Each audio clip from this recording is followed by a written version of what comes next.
Здравствуйте, Рауль Валерьевич, и большое спасибо, что согласились на разговор, который, возможно, будет несколько непростым, но я надеюсь, поможет внести ясность и ответить на ряд вопросов, которые обсуждаются в обществе. Сегодня мы будем говорить о прошедшем митинге, и потому, прежде всего, мне кажется, стоит сказать о тех требованиях, которые уже обсуждались на расширенной встрече Союза политических сил с правительством, которая проходила в мае в администрации президента. Как вы оцениваете эту встречу и вообще выдвинутые требования оппозиционных сил? Спасибо за этот разговор. Да, мы встречались с представителями власти, с министрами, обсуждали ситуацию, связанную в их ведомствах, потому что требования главе государства, которые оппозиция поставила, они достаточно объемные, большие, и мы, пообщавшись в нашем союзе с нашими представителями, решили провести такую встречу. Пришли в администрацию и попросили главу администрации, президента попросили, чтобы он дал такую возможность нам пообщаться с министрами, чтобы наши люди увидели и услышали сами через средства нашего абхазского телевидения, как обстоят дела. Мы не стали делать заявления, потому что перед митингом, это было бы, наверное, было бы проблематично, да?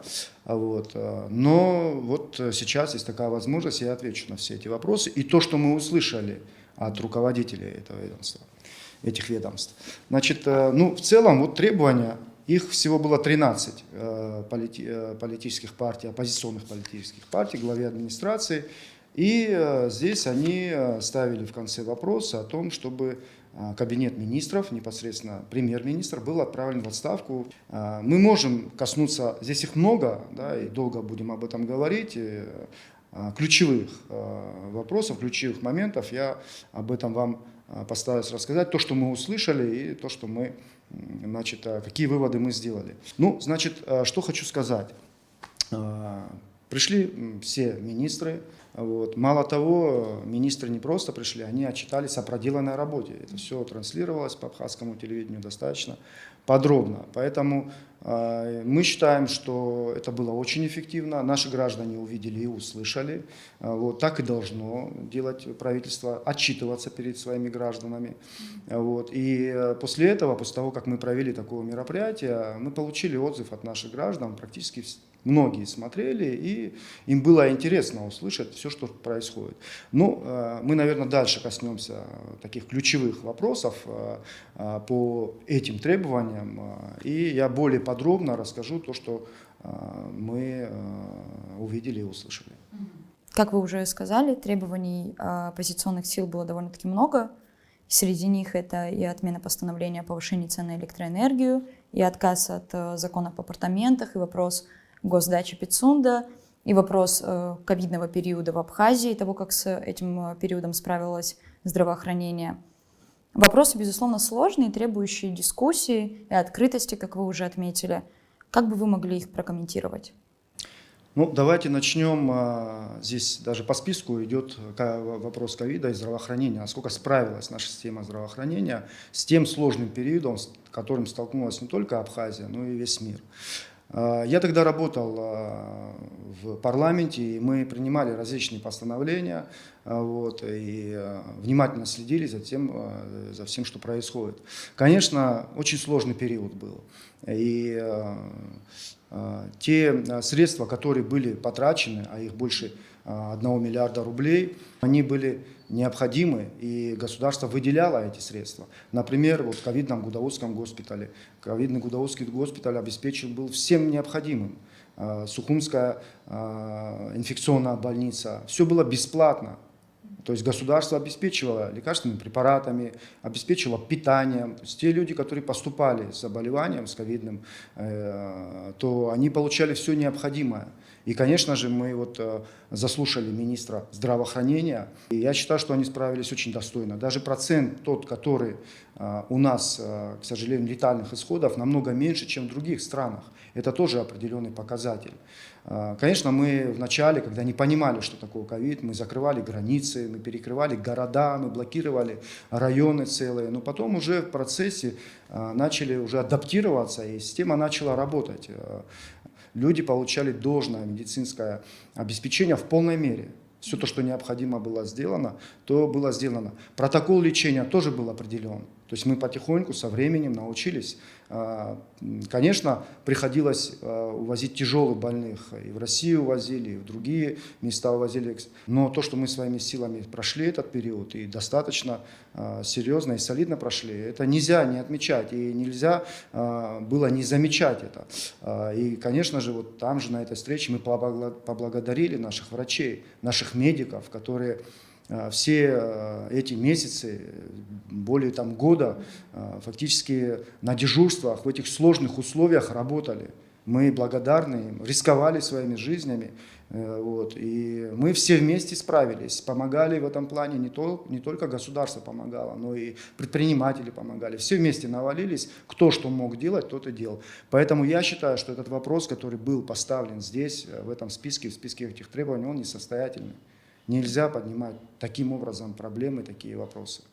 Что касается электроэнергетики, это самая сложная тема, которая была на этой встрече. И мы сталкиваемся все в нашем государстве с нехваткой электроэнергии. Мы видим, как зимой отключают электроэнергию, там бывает часами, света у нас нет. И там же на этой встрече мы подняли вопрос Очегвары. Да, это линия, которая подверглась полностью замене электропроводов. Мы знаем, что у президента было совещание, где президент поручил прокуратуре разобраться с тем, насколько завышена стоимость кабелей и самого ремонта этой линии. Вот, потому что в сетях появилась информация и появились определенные такие данные, что это не соответствует тем ценам, которые сегодня у нас сегодня есть. Вот. И мы специально пригласили на эту встречу Генеральную прокуратуру.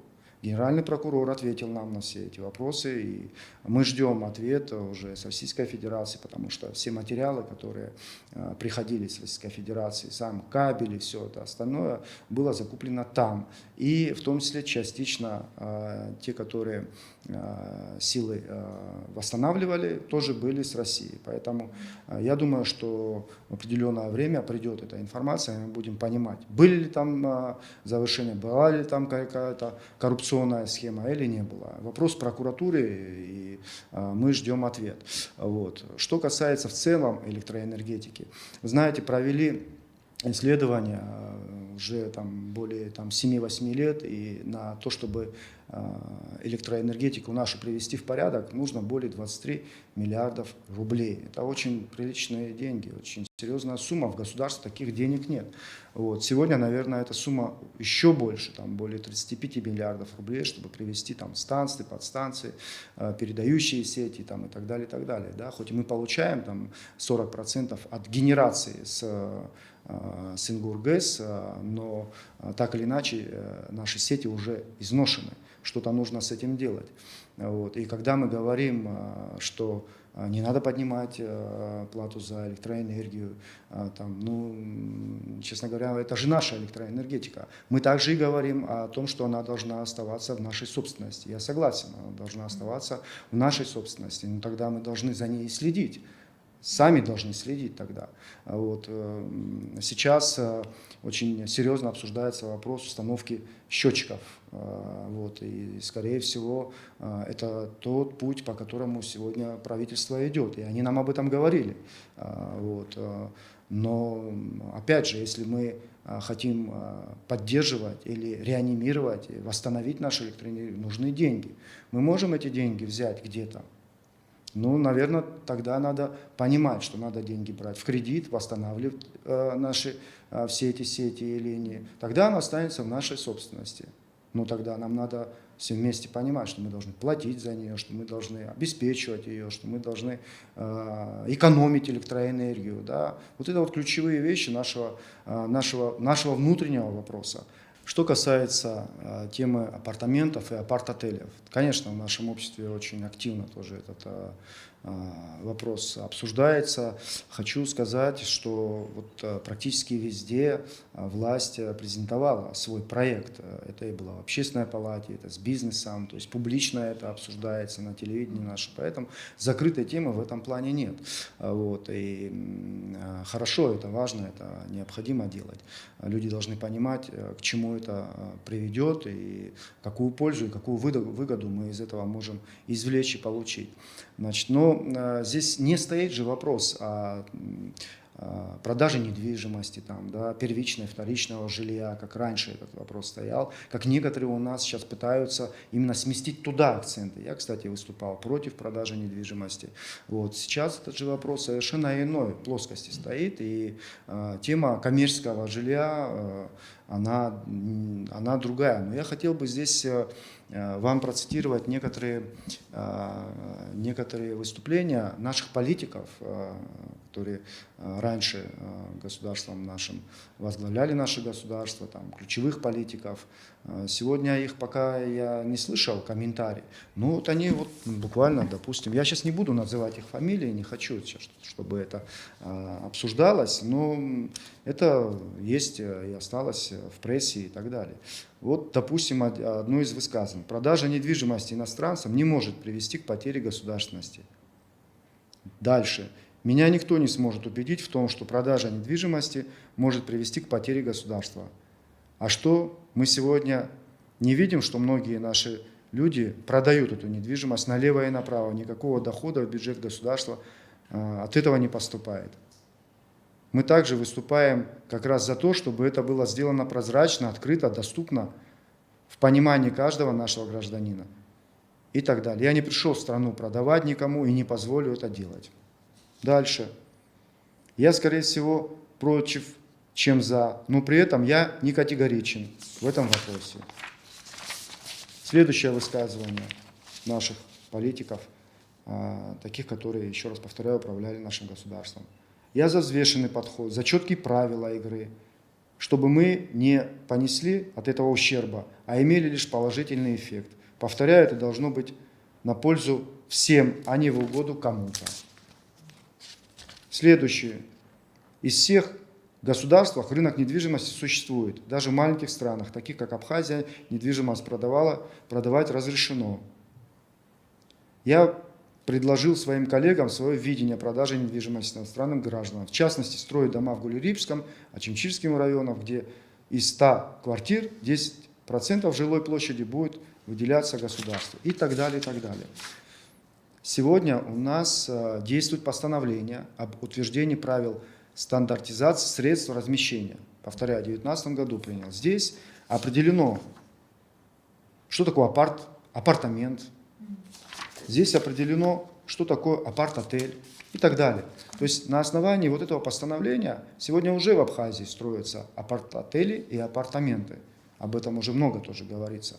Но здесь закон, тот закон, который предлагается, который еще не направлен, кстати, в парламент, там депутаты будут рассматривать, свои дополнения, наверное, будут носить, свои рекомендации будут носить. Вот. Он будет регламентировать всю эту деятельность четко, чтобы не было никаких вопросов и проблем, чтобы не было уходов от налогов. В этих апартаментах, которые предлагаются, прямые налоги будут идти в бюджет нашего государства. Более 2 миллиардов рублей планируется в течение года. Раз мы обсудили, в принципе, хотя бы часть требований и вопросов оппозиции, то невозможно не поговорить о самом митинге.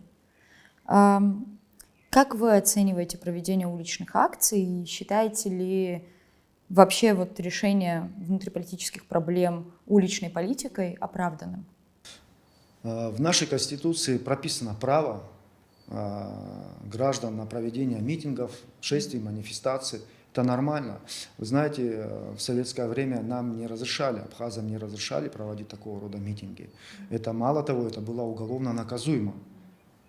Сегодня это один из возможностей борьбы нашего народа, то, чтобы на своей территории мы могли проводить митинги. Но здесь, когда мы говорим о митингах, мы начинаем вспоминать, что это там должны быть обязательно как народный сход, там большие крупные митинги. Вот. Народный сход — это был общенациональный народный сход. Мы их проводили, в истории Абхазии было таких сходов немало, поэтому вот называть народным сходом митинг, Я думаю, что это неверно. На этих народных сходах была вся страна, весь народ абхазский. И обсуждались именно вот такие общенациональные проблемы.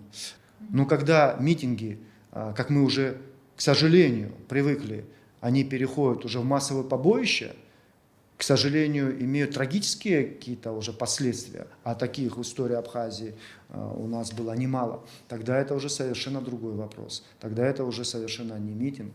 Поэтому вот, я против таких митингов. Вот, если это цивилизованно, если это достойно. Ну, в принципе, вот сегодняшний митинг, сегодня о котором митинге мы говорим, он начался вовремя и закончится вовремя. То, что касается требований и так далее, это мы об этом говорим с вами. Одним из самых обсуждаемых аспектов прошедшего митинга и подготовки к нему стали меры безопасности, которые были приняты органами власти. В социальных сетях распространился ряд заявлений. Давайте попробуем на них ответить.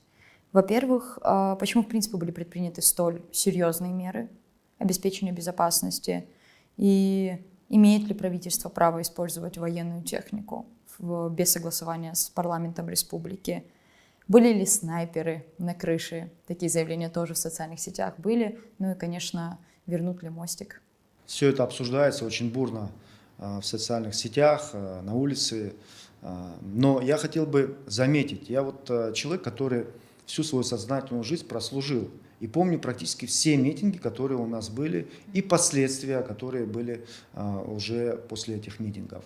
К сожалению, не всегда они были и проходили мирно, спокойно. Вот буквально последний митинг, когда в правоохранительных летели камни, когда раскачивали автобусы, там, пытались что-то поджечь. Вот. Да, вообще, начиная там, с 2004 года, да, эти митинги приводили к таким резким очень событиям. Да. Вот. Я считаю, что власть, что должна была сделать, то она и сделала. Излишних мер не было. Было все в рамках закона, действующих наше законодательство. Вот. Ведь когда раньше на митингах одна группа противостояла другой группой, они начинали сталкиваться. И вот здесь и происходило то, что происходило.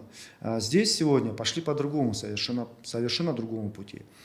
Правоохранители должны обеспечивать общественный порядок, обязаны обеспечивать. Это прописано в их руководствующих документах. И они это все и пытались сделать. Конечно, там кому-то не понравилось, что были установлены ограждения там, и так далее. Это право правоохранительных органов. Здесь были задействована служба государственной безопасности, здесь была задействована государственная служба охраны. Ведь это комплекс административных зданий, где работают премьер-министр, президент и там, руководители государства. Вот. И если бы не было всех этих годов, если бы не было бы последствий тех, о которых мы знаем, да, в нашей такой истории, новейшей истории, наверное, бы такого усиления не было бы. Здесь были бы только представители государственной службы охраны и все. Но ведь были случаи, когда к трагическим последствиям все это приводило. Когда, вот я помню, моих ребят здесь отсюда в реанимацию увезли, потому что было такое нападение, да, на это здание. Этого допустить нельзя было сейчас. Этого не допустили. И наши правоохранители стали между нашими гражданами. И вот это разделение, и они привели к тому, что в том числе все прошло, слава Богу, что не было горячих голов, которые решились бы на такие действия. Вот. Что касается оружия, никогда на таких митингах правоохранительное оружие не то что не применяли, а с собой даже у них не было в наличии оружия. Какое может быть оружие, если мы же один народ, понимаете? Мы те, которые там могут быть одни фамилии там, с этой стороны и с другой стороны. Такого быть не должно, и оружие здесь применяться никак не может. Братья могут быть двоюродные по разным, скажем так, сторонам. Поэтому никаких снайперов, кто бы это что не выдумывал, не говорил, но это провокация чистой воды. Быть не могло, и оружия быть не могло. Что касается вооруженных сил. Вооруженные силы здесь были согласно закона. Вот есть закон о воинской обязанности военной службы, исполнения обязанностей военной службы. Здесь четко прописано оказание помощи органам внутренних дел, другим правоохранительным органам по защите прав и свобод человека, граждан, охране правопорядка и обеспечению общественной безопасности. Вот, пожалуйста, один закон. Дальше. Есть еще устав внутренней службы. Здесь тоже прописано все необходимое для того, чтобы силы Министерства обороны здесь были. Что касается техники, военной техники, военная техника, бронированная техника, это штатная техника службы государственной безопасности. Они перемещаются, где считают нужным по территории Абхазии. Это их техника, она стоит у них на учете, на балансе. Говорили о том, что вот эта бронированная новая техника, что чуть ли она не пришла под этот митинг. Я слышал такие разговоры. И что, значит, было закуплено на государственные деньги. Ни на какие государственные деньги закуплена она не была. Потому что, во-первых, она стоит очень больших денег. Это было передано Российской Федерации, правительством России, спецслужбам Абхазии. Никто, ни вооруженные силы, ни служба госбезопасности, ни Министерство внутренних дел здесь с оружием не были. Они выполняли четко задачи, которые перед ними были поставлены. Они с этими задачами справились тихо, спокойно, мирно проводили свою работу. Что касается граждан, вот, к сожалению, есть такое мнение, что те люди, которые здесь находились и приехали поддержать действующую власть, действующего президента, что это там чиновники какие-то, то есть это не народ, так нельзя говорить. Это такие же люди, это такие же граждане Республики Абхазия, как и те, которые вышли на митинг. Это нормальный процесс. Это такие же ваши братья, родственники. Нельзя так думать и говорить. Потом, с другой стороны, да, здесь были главы администрации. Они приехали со своим активом поддержать действующую власть и, соответственно, и себя тоже поддержать. Пришли другие граждане. Вот задача была не допустить их прямого столкновения. То есть даже если кто-то, здесь был такой разговор, я помню, я был на улице, был такой разговор, что мы сейчас пойдем с ними поговорим, мы сейчас пойдем туда, мы сейчас пойдем. Нет, никого просто отсюда не выпустили, потому что стояла между этим митингом и теми людьми, которые пришли к зданию администрации, стояли правоохранители. Они не допустили эскалации какой-то напряженности между людьми. Это самое главное, что мы должны выполнять и делать. Когда митинг, мы привыкнем к тому, что митинги, они проходят мирно и спокойно, то и таких усилений никто применять не будет. У каждого своя задача, у Министерства внутренних дел свои задачи. Сейчас курортный сезон, нужно обеспечивать безопасность и так далее. Много очень проблем. У Министерства обороны свои задачи, тоже нужно обеспечивать безопасность целого государства, страны целой. Вот, и так далее, и так далее. Тогда только ГСО здесь останется и будет непосредственно охранять. И еще хочу сказать, вот если бы здесь, знаете, в разных странах в законе прописано, что митинги не проводятся близко к зданиям администрации, там, правительственных зданий и так далее. Если бы этот митинг был бы заявлен где-либо в другом месте, подальше от этого здания, может быть, и таких мер усиления не было. Мы уже привыкли, что если этот митинг проводится здесь, недалеко от наших административных зданий, что обязательно будет какая-то эскалация, будет значит, нарушен общественный порядок. Вот об этом тоже нам нужно постоянно думать. И пускай не обижаются организаторы. Есть лидеры, в том числе оппозиционного движения, которые говорили, власть антинародная, власть диверсантов там, и так далее, и так далее. Диверсанты находятся на территории Грузии.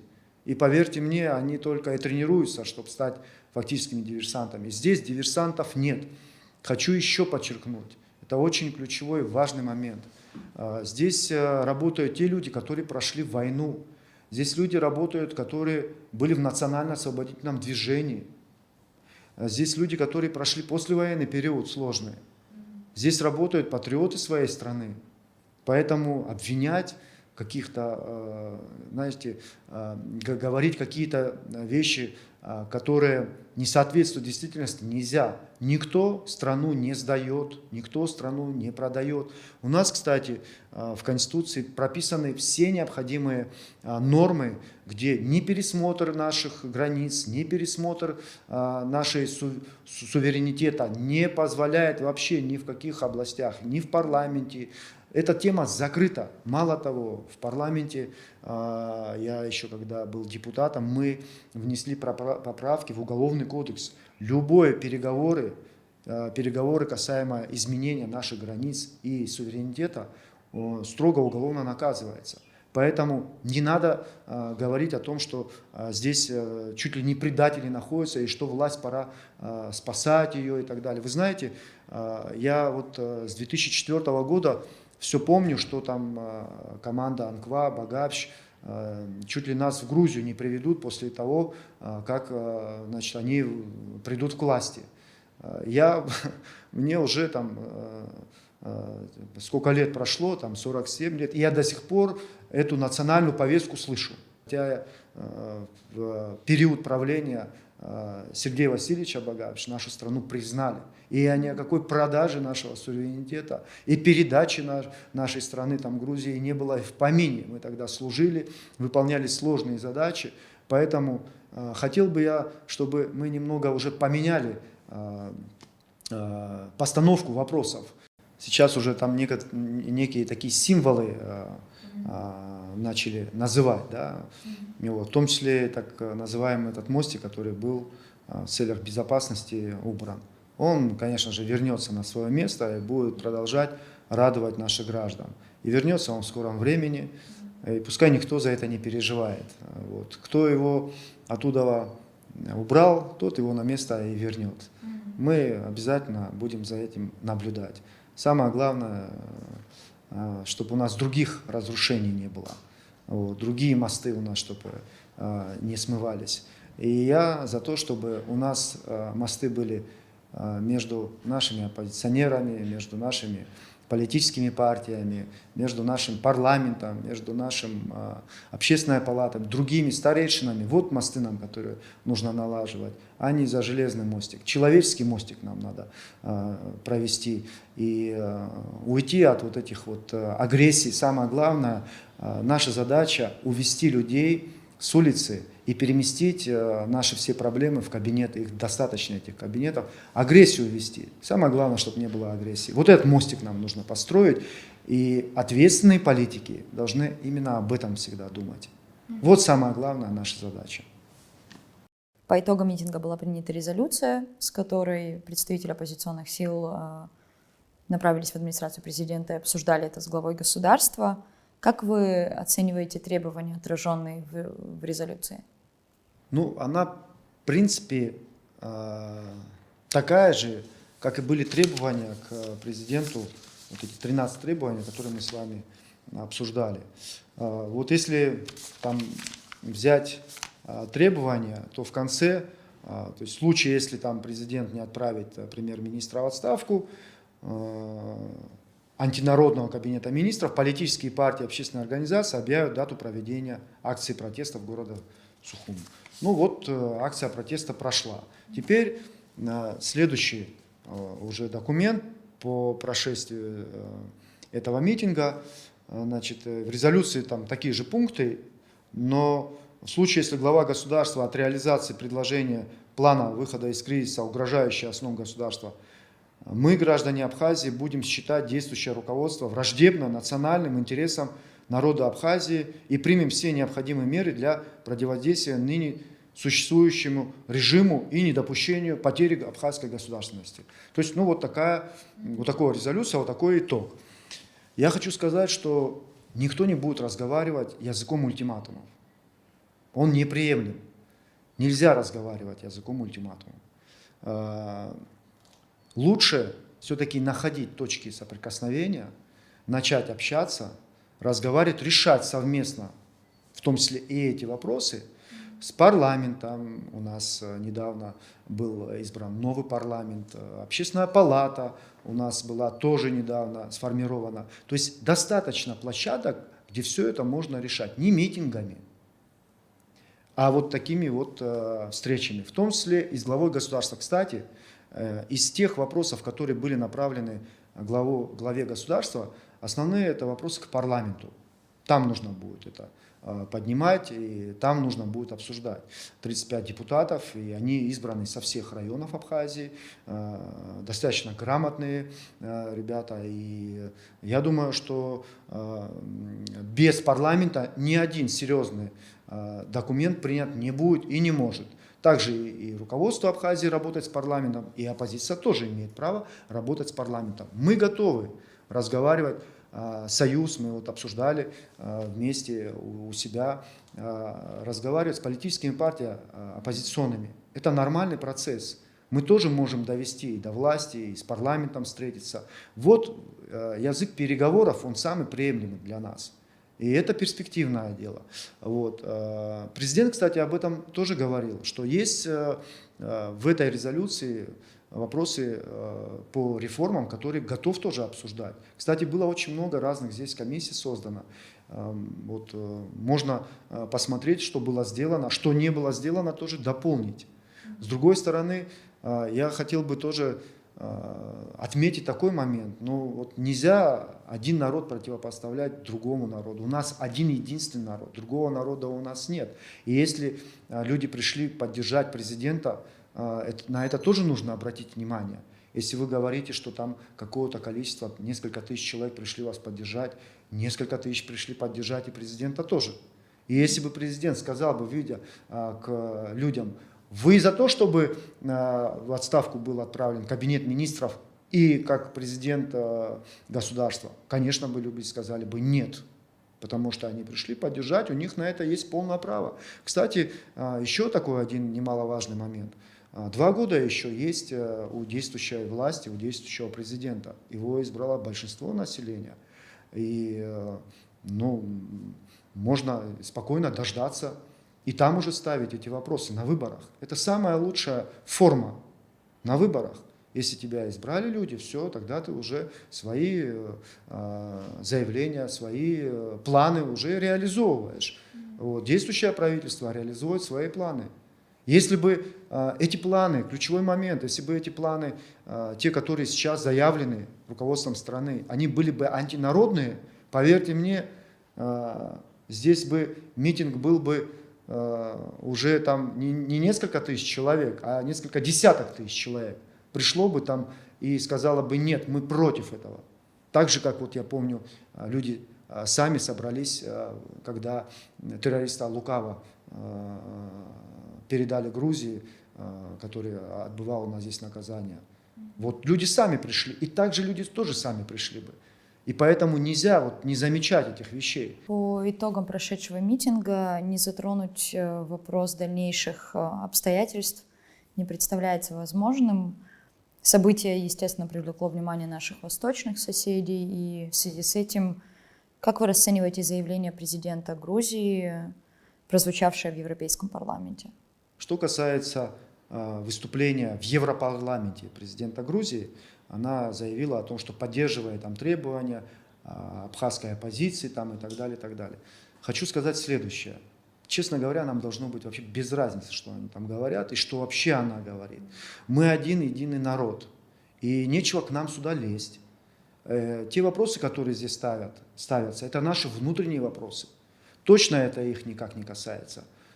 Поэтому мне вообще не интересно, но с другой стороны, удивительно, я хотел бы вот ее заявления различные тоже вспомнить, такие как, например, с одной стороны поддерживает она, да, там, наших граждан, да, условно говоря, а с другой стороны она поддерживает европейцев, которые готовы развязать второй фронт на территории Абхазии, да.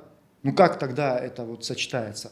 Если бы президент Грузии в своем заявлении в Европарламенте заявила бы о том, что мы сожалеем о том, что мы натворили в Абхазии, мы извиняемся перед абхазами, мы хотим покаяться перед абхазами, допустим, да, вот, там, не знаю, что нужно сделать, чтобы залечить нашу боль и нашу рану, и что мы вот, и тогда другой вопрос.